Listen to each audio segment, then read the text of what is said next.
Hello friends, I'm Beatriz, your host here on Beatriz Book Nook, and today I'm bringing you a very exciting video. At least it is exciting for me because I am bringing you and sharing with you my 2025 reading journal. I know this is two, but this is the 2025 one and this is the 2024 one that I have been using. I started this year using a reading journal due to the fact that I wanted to have all of the books that I read in one place, that if I wanted to come back and review it and look into it a little bit further and see what books I read and when did I read them, I had them in here. This has been a long while of a lot of trial and error, a lot of seeing what works, what doesn't work for me, what I enjoy, what I don't enjoy, and all of that. But I think I was finally able to culminate everything into my, let's say, perfect reading journal. It's not really perfect, but at least it is, I think, a lot better than this one, which was my first one. So let's get into it. I did take you along with me into planning this and filling this one up, so it's time. It's time, and I hope you enjoy it as much as I did making it. Voiceover Beatriz here, and I am going to be narrating what I thought while I was doing my reading journal. So first I decided if, or I tried to decide if I was going to put a sticker on the cover or not, but honestly I decided not to do it because I liked how the green looked and how the full naked cover was so much more beautiful than with a sticker. Then I started to do my reading journal cover or inside cover, where I used this sticker from a shop that I found over in Germany, if I'm not wrong. I have been loving their stuff recently, and I got earlier this year, so a few months ago, this reading skeleton that I really enjoyed, and I thought it would be very fitting for me to use into my reading journal. Then I just used some letter stamps that I had on hand that I have had for quite some time now, and then I just wrote 2025 on it, and this is what my reading journal cover looks like. I am very happy with how it turned out, and then I just finished it with some little sparkers. Then my first official reading journal page is going to be my 2025 reading goals. So I did set about 6 goals for me for 2025. I really enjoyed making this page, and I think the combination of these pages was the best one. As you can see here, I started by drawing the squares. I did not write though the goals when I was filming it because that would give me a lot of trouble because I don't really enjoy my writing letter sometimes. So in that, I just took the time and wrote it out afterwards I was done filming, which you will see in the end when I just do the flip through of my journal. In here, I'm once again using the little stamps just to write reading goals onto the header, and then I use my marker and just do some little details as you will be seeing very shortly, with also once again the sparkles, which I really enjoyed how they looked. And then I decided that it would be fun if I put a little sticker on it, once again from the same artist that I used in the cover. Then my next page is going to be my year in pixels page, but not only that, but also my most anticipated releases page. I decided to keep these two together because one, I was going to be doing the year in pixels for the first time, and I did not want to have a full page just dedicated to it if I ended up not fully using it and not think that it was going to be something that I would reach for a lot, but also because due to the fact that last year I did have indeed 2 pages to a full layout for my most anticipated releases, and honestly I barely use it.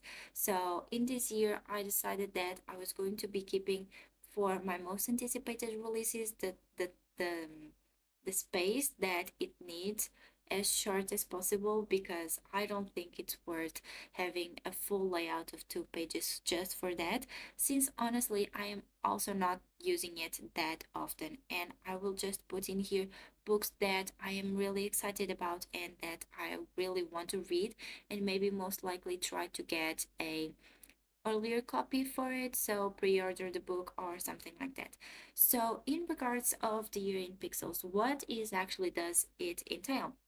So I decided it could be fun if this year I did coloring every time that I read in the year. So this little box that you are seeing now, it has all of the months of the year and all of the days of the month, and then for each day what I'm going to be doing is I'm simply just going to be coloring it in purple, just a basic color if I read it, and if I finish a book on that day I'll also be putting up a little small dot for it. Nothing special, nothing big, honestly, just something that will help me keep track of my reading a little bit more, and for me in the end of the year to see in visually in each days I did finally complete a book or not. Then I'm just, as I've said before, setting up my most anticipated reads layout, which is going to be very simple. I just did the title on the top, as you just saw, and then with a light gray marker, I just did some details where I lined and colored in every each other line, just so it could give a little bit more to the page and not just leave it fully blank. And this is a page that 2 pages that I really liked how they turned out. I think together they look really amazing with the full on from the reading journal goals, which I think it turned out very cute. And then for the more simple and more less chaotic layouts that I did for my year in pixels and anticipated releases, which will be getting more chaotic by the end of the year. So I'm excited to see how these ones feel, and I'm excited to see especially how my reading year for 2025 goes. Next, we have, let me flip my journal. Oh, then we have my year reading goal. This is one that honestly I think I did too much. I even made a mistake on it. Instead of 52 boxes, I counted 51, which honestly was totally my fault. And in the end, instead of adding a 52, I actually added a zero box because I did not have the space to add a 52 box. So what I did here is I marked out 52 boxes for the year, which is going to be my reading goal for 2025. And then I just in the middle of the box put the number, so including the zero, obviously put the number until from 0 to 52, and then I just created a little legend, not legend, but yes, legend. No, I don't know. I just created my I don't remember the words, but I just created for 1 to 5 in DNF, color coded it, and throughout the year, what I'm going to be doing is as soon as I finish a book, I will be seeing how did I rate it, and then I will be coloring the box that will correspond to that book and its rating. In here, I think this is very self-explanatory. A lot of people does this type of layout when we are talking about reading goals for throughout the year. Honestly, I just did the mistake myself and was now correcting it and adding the zero. In here, as you can see, I'm once again using my little stamps so that I can add on to the title for this page. And on this one, I decided to name it my ear reading goals because I see that it was fit. Although I did have reading goals earlier from in a specific page for that, I decided that this was going to be my ear reading goals. So I decided to name it that. And then I decided it would be fun for me to do some cursive type of writing, and it turned out so bad that I really don't want to look at it. Then the next page on the side of this one is going to be my reading matrix.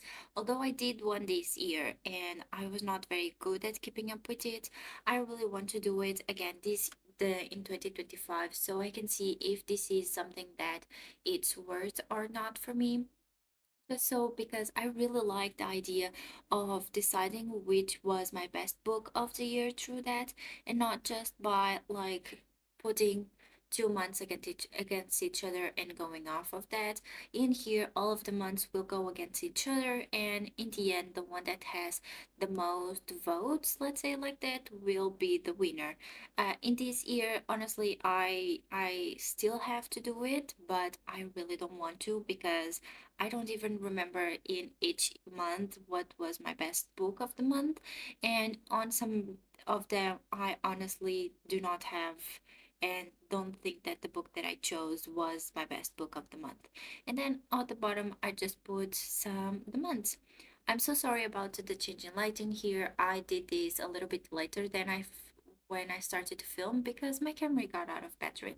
But in here, I'm doing the two pages that I think are the most important, or at least one of the most important for me, which is one I started from backwards reading. The first one will be reading my backlog because I have a bunch of books, as a lot of us have, that I have not yet gone and finished onto my TBR. So I decided that each month for 2025, I'm going to be choosing some of the books that I have, put them on my TBR and just reading them. So what I did here was I mapped out with my gray pen the months, and then from there I just wrote and filled 12 boxes, one for each month of the year. I still have to fill this one out. Don't know really which one is going to be the first, or don't have a set plan for it, but I already know which one is going to be the first in here, which is going to be The Ninth House, which is a book that is on my 2025 self-destruct list, which I am quite fun and interested in seeing if I'm going to be enjoying it. And then I decided to once again put a little sticker on it because why not? And it was a little dragon and it looked fun. I just thought at the end that it looked a little bit out of place, but oh well, it's my bullet journal. I really don't care about that. Then on the other side, I do have to keep a little bit better with the books that I buy. So I decide that it would be fun to do 12 boxes for the 12 months of the year with and for the books that I buy each month. So hopefully this will keep me a little bit more on track on what books did I buy in which month. And honestly, let me tell you, doing this layout and this page was a little bit harder than what I was thinking because as you can see, my ruler is quite big and I was not able to see what was on the other side for me to see the right side of the page. So this was quite a hard one, but in the end, I actually really enjoyed, and I think these two pages together, they do fit for a really nice and really on the go layout because they were just very worth it, and I think they turned out amazing and very useful, honestly. Once again, I used in here my gray pen just to mark a little bit more and bring a little bit more dimension to the page.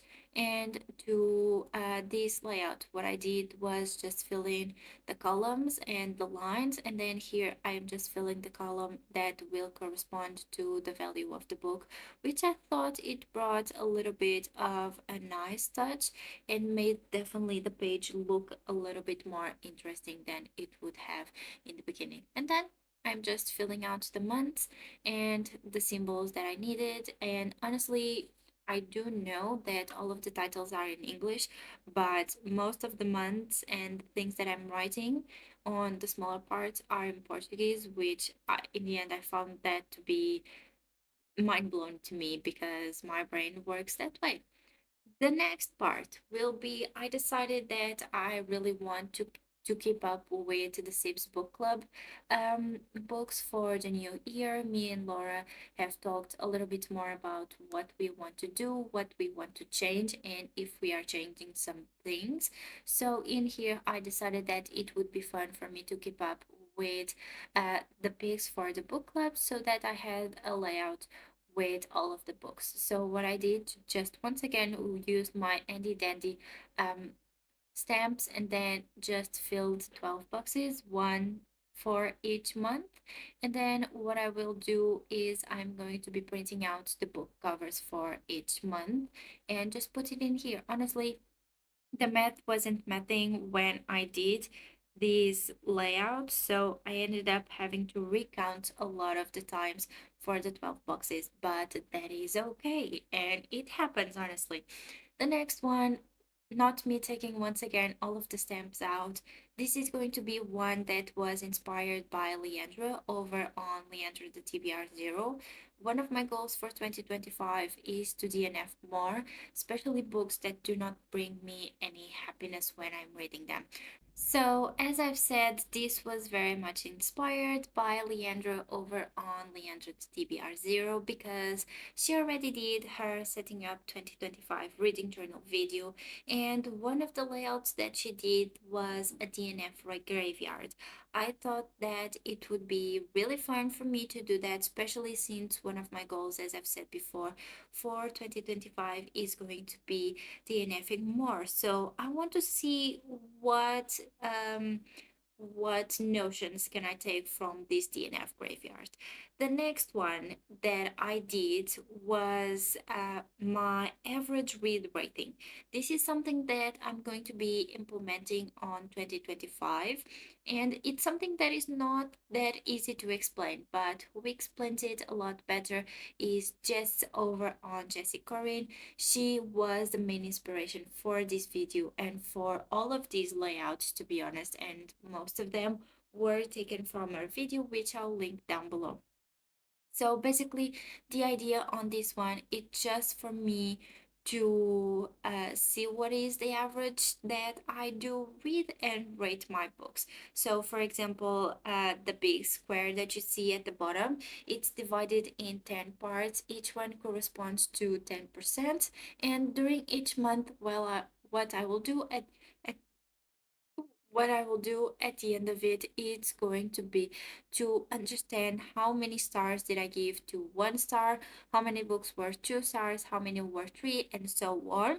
And then what I will do is I will associate a percentage to which one of them. The next one is one that I'm excited to come back a lot more than I actually did it with my 2024 reading journal. This is going to be first, as you can see here, this is going to be my rating breakdown. I recently, not recently, but last year decided to change from the compile method to just going by what my heart felt on rating the books. So what I did in here, and I'm not be filling up the ratings due to the fact that I did that off screen, which was a lot more easier for me because it allowed me to think a little bit better. But what I'm doing in here is I'm going from 1 to 5 and DNF, and then I'm just writing a little bit about what I think is my 1 star, what I think is my 2 stars, and so on. And then the bottom part has my review questions. This is something that I decided to implement this year because I am doing half pages for book reviews into my reading journal in 2025, and I want to be a lot more concise onto my reviews on my bullet journal, but I will try my best on 2025 to have them a lot more in depth in Goodreads and also on all other platforms that I use. But onto my reading journal, I'm just going to be using very simple questions like what did you think of the story, were there any elements that popped up to your attention, and so on and so forth. Then this is the dreadful one. I decided to do a series tracker. Now that I look back at it, I should have left more pages for it, but I didn't, and now I think I'm regretting it because it needs it. It should have had it more pages. And this is the list that I'm going to be preparing. This is just at the end of my journal, where I don't did not want for this part to be on the beginning of it, but this is going to be for my yearly readathons. So I'm taking part in a few. One of them is going to be Aurelium, although it's not yearly and it has specific months for when it's happening.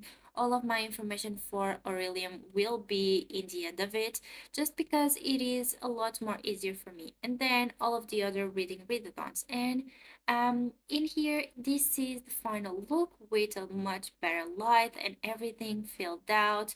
I hope you enjoyed this video, friends. It was a lot fun to make, and I hope to see you a lot more onto my next ones. Soon you will see me again to my outro.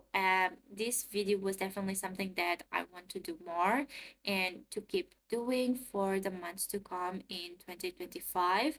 Let me know if that is something that you will be interested in. And here is my month tracking. Let me show you also my readathon planning. I already have some done, and here it is. As I was saying, this is going to go for Aurelium, which I also have already set up, and then for Series Takedown, which is hosted by Rainy over on Rainy Blue Reads, and I just added a recent one, which is The Year of Cooper, hosted by Jessie Corin and all of her friends. And this is all that I have for today's video, friends. I hope you enjoyed seeing me making my 2025 reading journal. I had a lot of fun making it.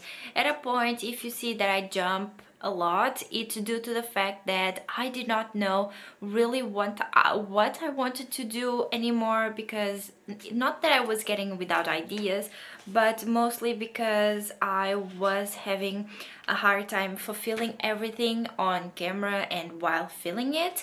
So I don't know, I just hope that you enjoyed. Every time I come back here, I am so proud. There are some pages that I really loved how they turned out, and I just really loved overall my cover page for my 2025 reading journal. I think it turned out so lovely and so cute, and the skeleton will be keeping me company all throughout the year, even with those spooky and lovely vibes that I love. So this is all. I hope you have an amazing rest of your day, night or evening, whatever you are in the world, and I'll see you all on my next one. So until then, bye friends!